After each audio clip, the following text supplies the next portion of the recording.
مولانا مظہر صاحب نانوتی علیہ رحمہ یہ پڑھاتے تھے. یہ اب مدرسے کے اوقات ہمارے یہاں 6 گھنٹے ہوتے ہیں. کتنے؟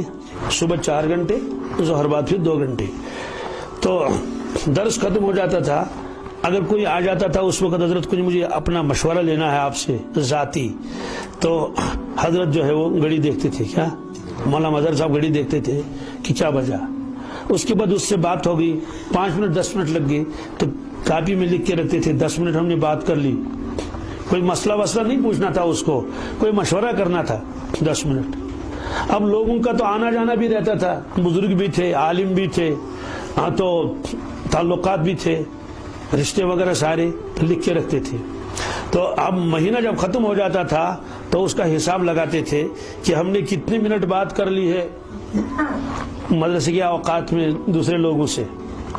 تو اگر دیکھتے تھے کہ یہ 1-1.5 گھنٹہ ہے کل ملا کر مہینے میں، کبھی 2 مہینے میں 1 گھنٹہ 1.5 گھنٹہ ہی جمع ہو جاتا تھا، تو حضرت جو ہے آدھے دن کی تنخواہ واپس کرتے تھے مدرسے والوں کو. کتنے؟ اگر 1-1.5 گھنٹہ تھا.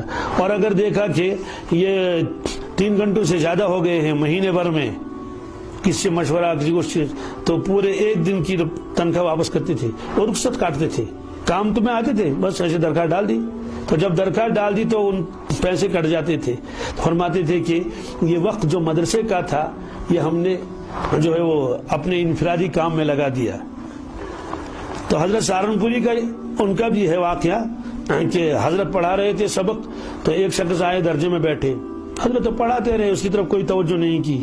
درس تو ہے. درس ختم ہونے کے بعد حضرت وہاں بیٹھے ہوئے تھے، مولانا خلیل احمد سہارنپوری، وہی اچکن والے جنہوں نے وہاں سے چل دیے. تو انہوں نے کہا کہ حضرت کچھ مشورہ کرنا ہے. حضرت اٹھ کے ادھر کو بیٹھے. انہوں نے کہا حضرت وہیں بیٹھتے، بس 2 منٹ کا مسئلہ تھا. حضرت نے فرمایا یہ چٹائی اور جو دری تھی وہ، یہ دری مدرسے والوں نے پڑھانے کے لیے دے دی ہے. کس کے لیے؟ مشوروں کے لیے نہیں. ادھر اٹھ کے اس کے پاس بیٹھے. اور مدرسے میں جب آرام فرماتے تھے اپنی ذاتی چارپائی وہاں رکھی تھی. تو اس کے بعد سن 1344 میں حضرت مستقل تشریف لے گئے مدینہ طیبہ. اور جب مدینہ طیبہ تشریف لے گئے، مستقل کو معلوم تھا کہ میں ہجرت کر کے گئے، اب میں واپس نہیں آؤں گا، وہیں رہنا ہے. کوئی فرض واجب تو نہیں تھا، بس ایک شوق ان کے اوپر طاری تھا کہ میرا انتقال مدینہ طیبہ میں ہو جائے. پھر اس کے بعد جو اس کا اپنا ذاتی کتب خانہ تھا، تو اس میں تو ہزاروں کتابیں تھیں. تو یہ کہہ کر کہا یہ میرا کتب خانہ وقف ہے مظاہر العلوم سہارنپور کے لیے. معلوم نہیں مدرسے کے حقوق رہ گئے ہوں گے. مدرسے کے حقوق اتنے متقی اور پرہیزگار، اور پھر فرماتے ہیں معلوم نہیں مدرسے کے حقوق رہے ہوں گے. تو اسی طرح سے مولانا ظہور الحق صاحب تھے، یہ ہم سب ہمارے اکابر ہیں. یہ مطبخ کے محتمم تھے، یعنی ناظم مطبخ. سہارنپور میں جو مطبخ تھا جس میں طلباء کے لیے کھانا پکتا ہے، یہ اس کے ناظم تھے. تو ناظم مطبخ کو زیادہ تر تو مطبخ میں رہنا پڑتا ہے نا جب مدرسہ بڑا ہو. ارے بھائی دال آ گئی نہیں، سبزی آ گئی نہیں، بھائی کھانا تیار ہوا یا نہیں، بھائی آٹا ہے یا نہیں، تیل ہے یا نہیں، وہ یہ ساری چیز دیکھنا پڑتا ہے. لکڑیاں ختم ہو گئی تو بھائی لکڑیاں لاؤ، تو ناظم ہے اس کا. تو اللہ کا بندہ وہی مطبخ میں ہی زیادہ وقت گزارتا تھا. اور جب وہ کھانا چکھنے کی باری ہوتی تھی، نمک دیکھنے کی، تو ایک طالب علم جو بھی باہر سے گزرتا تھا اس کو آپ بلاتے تھے یہاں آ جاؤ. وہ آ کے جو ذرا بیٹے اس کو نمک دیکھو کم ہے یا زیادہ ہے. اور وہ دیکھ لیتا، وہ کہتا تھا مثلا کم ہے یا زیادہ ہے. خود اللہ کے بندے نمک بھی نہیں چکھتے تھے، چونکہ ان کا قریب میں ہی اپنا گھر تھا. تو کھانا کھانے کے لیے گھر جاتے تھے، کھانا کھانے کے لیے، یعنی دن بھر تو رہتے تھے کس میں؟ مطبخ میں. اور کھانا کھانے کے لیے کہاں جاتے تھے؟ گھر جاتے تھے. تو یہ حضرات یہی وہی تقویٰ ہے. حالانکہ ان چیزوں میں تو اجازت بھی ہے، ظاہر سے وہ کھانا چکھ لیں گے تو ذرا دیکھیں گے منہ میں، لیکن حضرت اس کو بھی استعمال نہیں فرماتے تھے.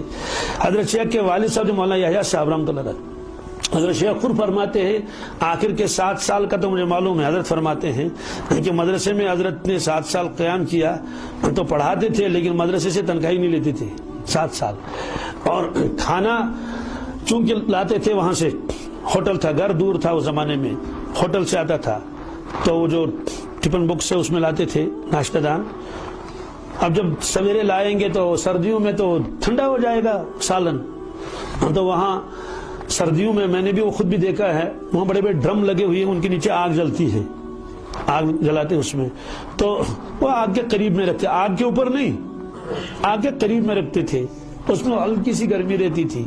اس کے بعد جب مہینہ بھر ہوتا تھا تو پھر جو ہے وہ مدرسے میں داخل کرتے تھے پیسے۔ انہوں نے کہا حضرت یہ کس میں کرنے گے؟ اور سالن گرم ہوا تھا۔ انہوں نے کہا حضرت ہم نے تو سالن اس کو گرم کیا ہی نہیں۔ کہتے ہیں بھائی گرمی تو پہنچی، کیا گرمی تو اس کی کیا پہنچی، کیوں حق رہے گا مدرسے کا؟ تو اندازہ لگائیے یہ حضرات کیسے تھے۔